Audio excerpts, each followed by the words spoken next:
Aloha champions and welcome back. Today for this Monday activity, we are reading through another 2 chapters of Sing Down the Moon. We are getting near the end of the story. We're going to have 3 more videos this week on Sing Down the Moon. We're going to have chapters 17 and 18 today, chapters 19 and 20 on Wednesday, chapters 21, 22, and 23 on Friday.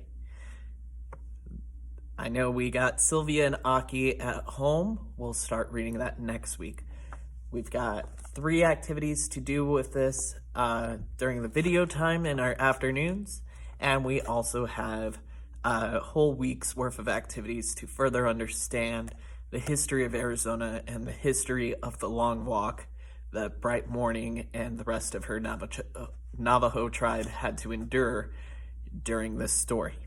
So, today we are reading through chapters 17 and 18 and then finishing up the rest of the book this week. Chapter 17. The sky was gray and the air smelled of bitter winds. The long knives drove us along the river and through the portals of the canyon. Like sheep before the shepherd, we went without a sound. By noon on that day, snow fell out of the gray sky. A sharp wind blew against us. The long knives made camp in a wooded draw and told us to do likewise. We stayed there in the draw until the snow stopped, until 2 days had gone. Then on the 3rd morning, we set off again. My father asked one of the long knives where they were taking us. The soldier said, "Fort Sumner." He pointed southward, and that was all. On that day, we met Navajos from Blue Water Canyon, more than 50 of them. They came down from their village driven by the long knives. Their clothes were ragged and all were on foot. Most of them were old men and women, but one girl about my age was carrying 2 young children on her back. They were heavy for her, and I asked if I could help her carry one of them. The girl's name was Little Rainbow.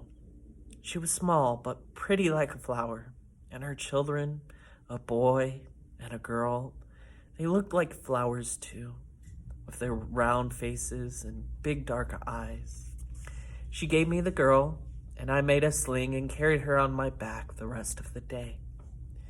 Toward evening, we came upon another band of Navajos. There were about 100 of them, a few on horses. They belonged to the Coyote clan and had been on the trail for a week, prodded along by 5 soldiers. We lighted fires that night and had a gathering. The long knives left us alone, but we could see them watching us from the trees while we chanted our songs and our prayers. Little Rainbow came and we sat together in the grass, playing with the children. She took the girl with her when she went off to sleep, but in the morning she gave her back to me. Sometime in the night, Tallboy slipped into our camp and lay down by the fire. We found him there in the morning, his clothes torn and his feet bare and bleeding. He ate the mush I brought to him, but he would not talk. He had that same shamed look about him that I had seen when he fled from the long knives, his lance lying broken upon the ground. The trail led south and eastward across rough country, and we went slowly because of the old people. We had 2 wagons with good horses, but they were not enough to carry all those who needed help. We made scarcely a league during the whole morning. At noon, 2 large bands of Navajos overtook us. They were mostly men, some of them wounded in a fight with the long knives. They went by us with their eyes on the ground, silent and weaponless. That afternoon, we saw many bands of Navajo. They came from all directions, from the high country, from the valleys. It was like a storm when water trickles from everywhere and flows into the river, and the river flows full. This was the way the trail looked at as night fell, like a dark, flowing river. Little Rainbow did not come for her child when we camped that night, and I asked my mother what I should do. "There is nothing to do," she said. My sister said, You were foolish to take that child. You have enough to carry without her. We will find the girl tomorrow, my mother said, or she will find us. In the meantime, she knows that her child is safe. We did not find her the next day. Tallboy went out looking at sunrise, but soon returned, saying that a soldier had threatened it. The soldier told him to go back to his clan and not to wander around or someone would shoot him. All day as we trudged eastward, I looked for Little Rainbow. I asked people I did not know if they had seen her. Everyone shook their heads. In a way, I was glad that I didn't find her. I was carrying 3 rolled blankets and a jar filled with cornmeal. It was a heavy burden even without the little girl. But she was good all the time, making happy sounds as the 2 of us went along. As on the day before, Navajos by the hundreds came out of the mountains and forests to join us. The river flowed slower now, and many old people began to falter. At first, the Long Knives rode back and forth, urging them on if they lay down beside the trail. But so many fell that afternoon when the cold wind blew from the north that the soldiers did not take notice anymore, except to jeer at them. The march went on until dusk. Fires were lighted, and people gathered around them. Our clans said little to each other. We were unhappy. We were afraid. We did not know where we were being driven. Soldiers tell me that it is a place of running water and deep grass, my father said, but it lies a long walk to the east. He said this every night as we huddled around the fire. I think he believed it. He wanted us to believe it too. Cast your eyes around, he said.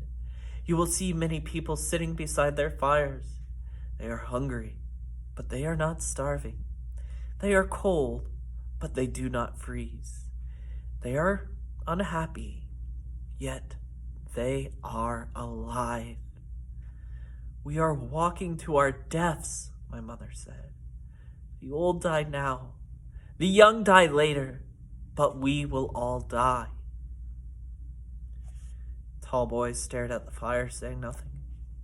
He had said little since that day when he tried to throw his iron-tipped lance and failed.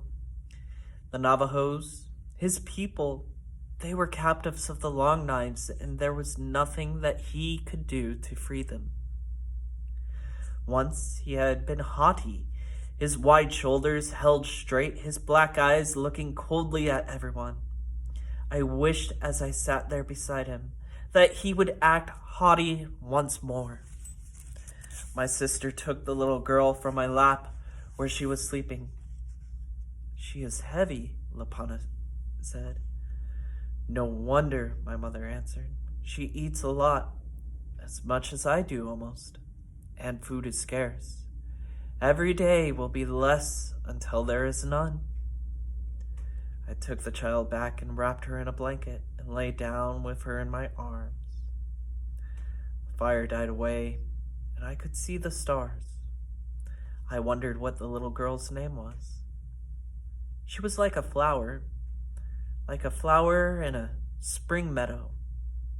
So I gave her that name, Meadow Flower, as she lay beside me.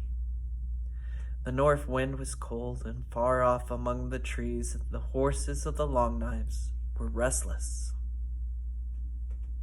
Chapter 18. A new moon showed in the west and grew full and waned, and still we moved on.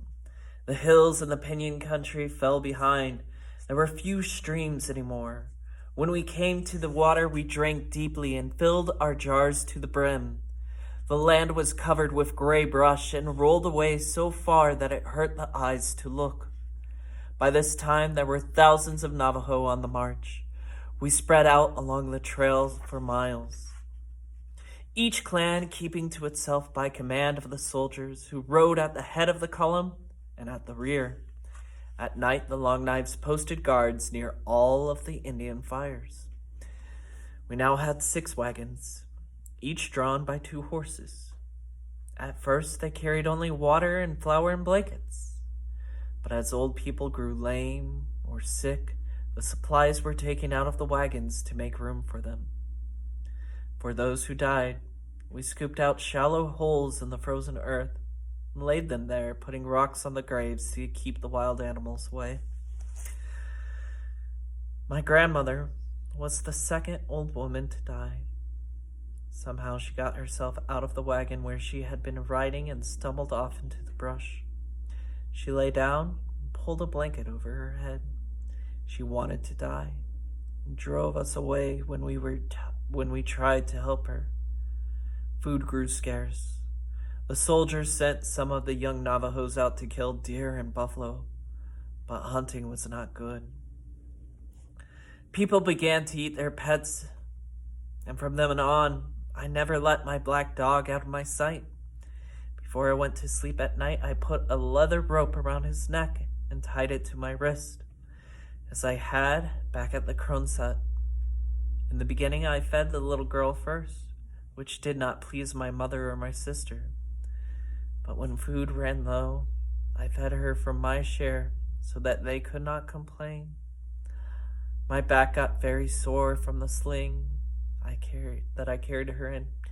Tall boy fashioned a carrying board from brush and a piece of cloth. This made my load seem lighter. The country changed during the next moon. The flatlands rolled up into hills, and we crossed many draws where water ran. Grass was springing everywhere, which helped us feed our starving horses.